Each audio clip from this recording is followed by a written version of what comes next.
அனைவருக்கும் வணக்கம். மகிழ் தமிழ் சேனலுக்கு உங்களை வரவேற்கிறேன். அனைத்து சகோதர சகோதரிகளுக்கு என்னுடைய வணக்கம். ஃப்ரீயா விதை கொடுக்குறேன். என்னோட மாடி தோட்டத்துல நான் வச்ச நிறைய செடியில இருந்து நான் எடுத்த ஒரு சில விதையில ரேர் வெரைட்டில இருந்தது. அது வருஷமா வந்துட்டு இருந்த அந்த அவரை விதை தான் நான் எல்லாருக்கும் கொடுக்கலான்னு சொல்லிட்டு இருந்தேன். நான் மட்டுமே வச்சிருக்கிறது மட்டும் இல்லாம யார் யாரெல்லாம் இந்த மாடி தோட்டம் வச்சிருக்கீங்களோ அவங்க எல்லாருக்குமே இந்த விதை போய் சேரணுன்றதுக்காக தான் இதோட நின்றுடக்கூடாது, நிறைய பேருக்கு போகணும். அதனாலதான் இதை நான் கொடுக்கணும் ஃப்ரீயா அப்படின்னு சொல்லி நான் சொல்லியிருந்தேன். வீடியோஸ்ல சொன்னதுனால நிறைய பேர் கேட்டிருந்தீங்க. அதை நான் பேக் பண்ணி ரெடி பண்ணி அனுப்புறேன்.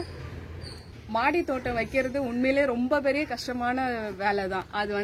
அது செய்யற நமக்கு தான் அது தெரியும்.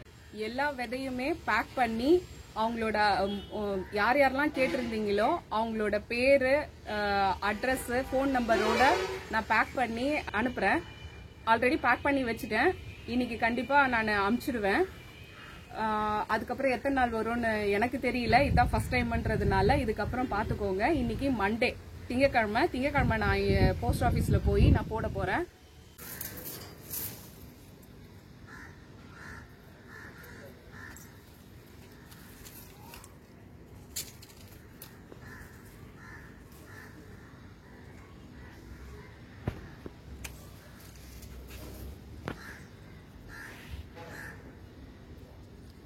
இது அவரைக்காய் விதை மட்டும் தான் கொடுக்கலான்னு இருந்தேன். ஆனா எல்லாருமே கோவக்காவோட கட்டிங்ஸும் கேட்டு இருந்ததுனால இப்ப தொட்டில இருந்து கோவக்காவும் கட் பண்ணிட்டு இருக்கேன். இதையும் சின்ன சின்ன பீஸா கட் பண்ணி நான் அமுச்சு விடுவேன்.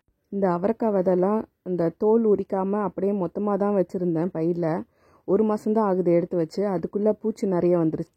எதெல்லாம் விதை நல்லா இருக்கோ அதெல்லாம் தனியா எடுத்து வச்சு பூச்சி இருக்கிறதெல்லாம் தனியா பிரிச்சு வச்சுட்டேன். மீதி இருக்கிற அந்த தோல் எல்லாம் தனியாக ஒரு டஸ்ட்பின், நாங்கள் எப்பயுமே காய்கறி வேஸ்டேஜ் எல்லாம் ஒரு தனி டஸ்ட்பின் வச்சு அதில் தான் எப்பயுமே சேர்த்து வச்சுருப்போம். மாடிக்கு போகும்போது வேலை ஏதாவது இருந்துச்சுன்னா மாடிக்கு போகும்போது அந்த வேஸ்டேஜ் எல்லாம் எடுத்துகிட்டு போய் தொட்டியில் கொட்டிடுவோம். விதை எப்பயுமே நல்லா இருக்கணும்னா சாம்பலில் போட்டு அதை மிக்ஸ் பண்ணி தனியாக எடுத்து வைக்கணும்.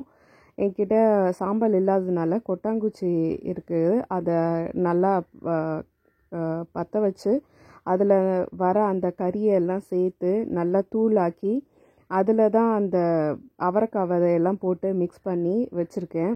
வாட்ஸ்அப் மெசேஜில் எல்லாருமே கேட்டிருந்தீங்க எப்போ விதை வரும்ன்ட்டு. எனக்கு எப்பயுமே வேலை இல்லைனாலும் எனக்கு 1 வாரம் தேவைப்படும். அப்படி வேலை இருந்ததுன்னா கண்டிப்பாக எனக்கு 2 வாரமாவது தேவைப்படும். ஏன்னா வீட்டு வேலைகள் செய்யணும், சமைக்கணும், பசங்களை ஸ்கூலுக்கு கூட்டு போகணும், டியூஷன் கூட்டு போகணும். இது மட்டும் இல்லாமல் ஒரு சில விஷயமும் பண்ணிகிட்ருக்கேன். டெய்லரிங், ஆரி ஒர்க்கு இதெல்லாம் போட்டுட்ருக்கேன். மேக்கப் பண்ணுறது, மருதாணி போடுறது இதுவும் பண்ணிகிட்ருக்கேன்.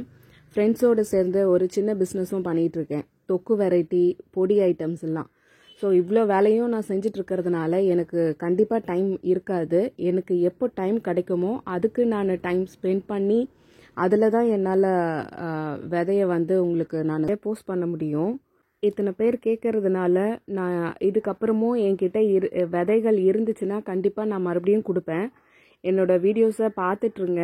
எப்போ எனக்கு டைம் கிடைக்குமோ அப்போ தான் என்னாலையும் கொடுக்க முடியும். ஒரே விஷயந்தான், இவ்வளோ கஷ்டப்பட்டு கொடுக்குற இந்த விதையை தயவு செஞ்சு வேஸ்ட் மட்டும் பண்ணிடாதீங்க. உங்களை விதையை பராமரித்து நம்ம வச்சுருந்தோம்னா 6 மாதத்துலேருந்து ஒரு 7-8 மாதம் வரைக்கும் நல்லாயிருக்கும். அப்படி இல்லைன்னா ஒரு டைட்டான பாக்ஸில் போட்டு ஃப்ரிட்ஜில் நம்ம ஸ்டோர் பண்ணி வச்சுருந்தோம்னா கண்டிப்பாக அதோட விதையோட தன்மை இன்னும் கொஞ்ச நாள் நீடிக்கும்.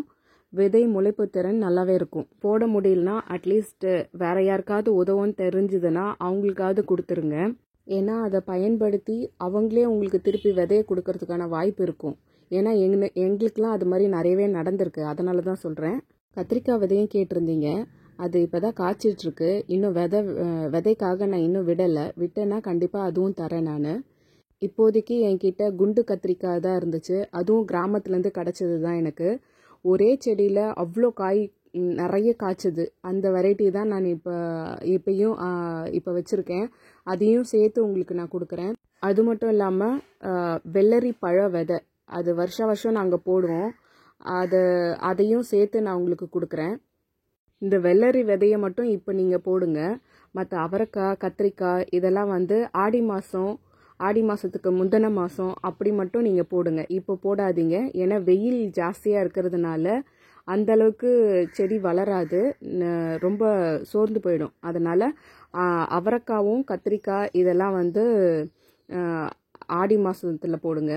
வெள்ளரி பழ விதையை இப்போவே போடுங்க. அது நல்லா பழம் நல்லா பழுத்து நல்லா பெருசாகவே காய்க்கும். டேஸ்ட்டும் நல்லாயிருக்கும். எல்லா விதையும் பேக் பண்ணி போஸ்ட் ஆஃபீஸ்க்கு எடுத்துகிட்டு போனேன். என்ன இது வரைக்கும் இது மாதிரி போஸ்ட் பண்ணதில்லை, இதுதான் மொதல் தடவை. அதனால் எனக்கு தெரியாது என்ன எப்படி இருக்கும்ன்ட்டு. அங்கே போய் விசாரித்து தான் எல்லாமே தெரிஞ்சுக்கிட்டேன். நங்கநல்லூர் போஸ்ட் ஆஃபீஸில் தான் கொடுத்தேன். லோக்கலில் இருக்கிறதுக்கு மறுநாளே போயிடும். கொஞ்சம் தூரத்தில் இருக்கிறவங்களுக்கெல்லாம் ஒரு 3 days ஆகும் அப்படின்னு சொல்லியிருக்காங்க.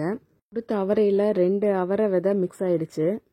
எதனாலனா காய்கறி வேஸ்டேஜ்லாம் தொட்டியில் போடுவேன்னு சொல்லியிருந்தால அதில் அவரைக்காவோட விதை இருந்திருக்கு. அதுலேருந்து வேறு வெரைட்டி வந்துருச்சு. நான் தோட்டத்தில் எடுக்கிற அவரைக்காய் எப்படி இருக்குன்னா இப்படி தான் சின்னதாக 2 முனையிலையும் கத்திரிப்பூ கலரில் இருக்கும். ரொம்ப பிஞ்சாக இருந்தால் மொத்தமாகவே பார்க்க கத்திரிப்பூ கலரில் தான் இருக்கும்.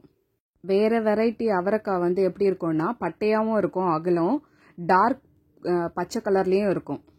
கத்திரிப்பூ கலரில் அகலம் சின்னதாக இருந்தாவே கொத்து கொத்தாக காய்க்கிற இந்த அவரைக்காய் விதைன்னு கண்டுபிடிச்சிடலாம். இந்த கத்திரிப்பூ கலரில் இருக்கிற இந்த அவரைக்காய் கிராமங்களில் தான் அதிகமாக பார்க்கலாம். அவங்க தான் நிறைய வச்சுருப்பாங்க இதை. இப்போ நம்ம பார்க்க போகிறது அடினியம். இந்த அடினியமோட பூ வந்து இந்த கலரில் தான் இருக்கும். வெயிலில் வச்சோம்னா லைட் பிங்காக இருக்கும், ஒரு பாதி ஷேடில் வச்சோம்னா டார்க் பிங்காக இருக்கும். இது வந்து இதில் இருக்கிற அந்த விதையை சேகரித்து அடுத்தது விதைக்காக கொடுக்கலான்ட்டு இப்போ எடுத்து வச்சுருக்கேன். இதோட பூ பார்க்கறதுக்கு அழகாகவும் இருக்கும். அதே நேரத்தில் இந்த செடிக்கு அந்தளவுக்கு மெயின்டெனன்ஸும் தேவைப்படாது, வெயிலில் வளர்றது தான். நிறைய பேருக்கு இந்த அடினியம் பற்றி தெரிஞ்சிருக்கும்.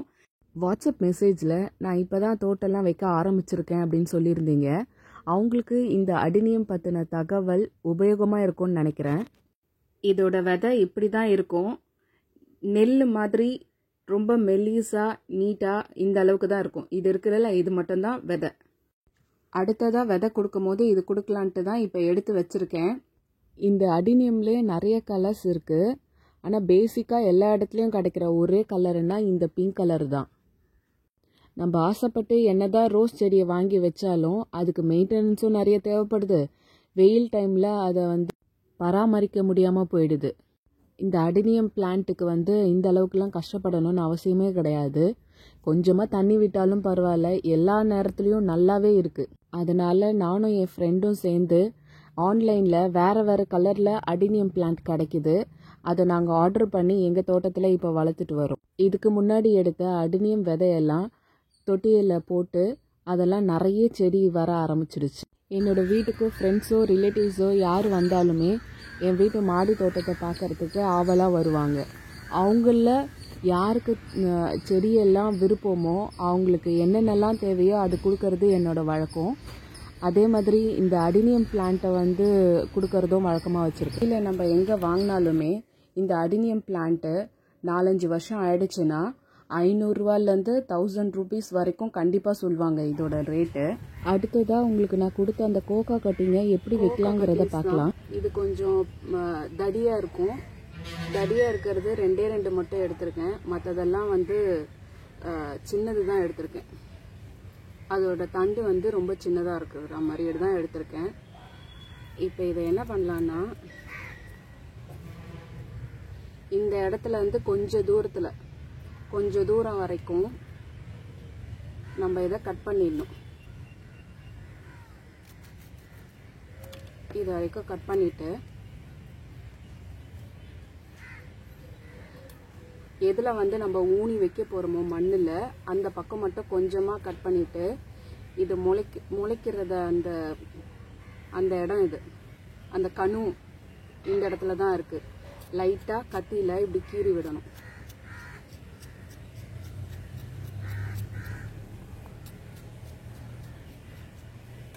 லைட்டாக கீறி விட்டுட்டு இதை இன்னும் சொல்ல போனால் இதை வந்து என்ன பண்ணணும், கிராஸாக கட் பண்ணணும்.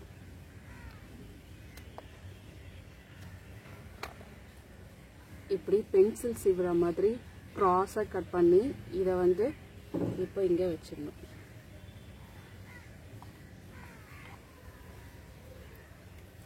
அவ்வளோதான். இதே தான் எல்லாத்துக்கும் பண்ண போகிறோம்.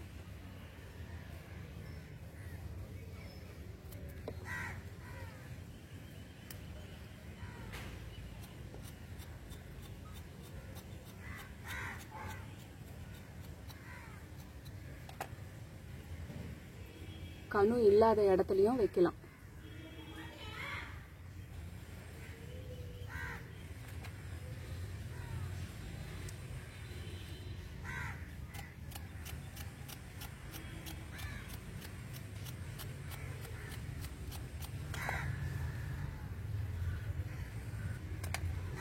இதெல்லாம் பாருங்க எவ்வளோ மெலிசா, அதோட இது வந்து ரொம்ப சின்னதாக இருக்கும் அதோட தண்டு.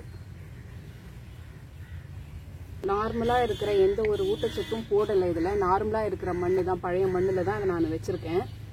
இதில் தண்ணி தெளிச்சிடலாம். தண்ணி தெளிச்சுட்டு வெயிலே படாத இடத்துல நிழல்ல தான் இதை வைக்கணும்.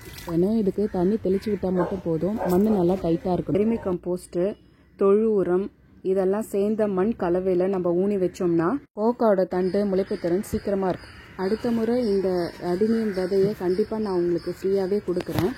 ஆனால் அதுக்கு எனக்கு கொஞ்சம் டைம் தேவைப்படும். இந்த அடினியமோட வேர் இப்படி தான் பெருத்து இருக்கும். வெயிலில் வச்சது லைட் பிங்காகவும், ஆஃப் ஷேடில் வச்சது டார்க் பிங்காகவும் இருக்கும். அடுத்த இலவச இதில் இந்த அடினியம் கொடுக்குறேன். இந்த பதிவை பார்த்ததுக்கு ரொம்ப நன்றி.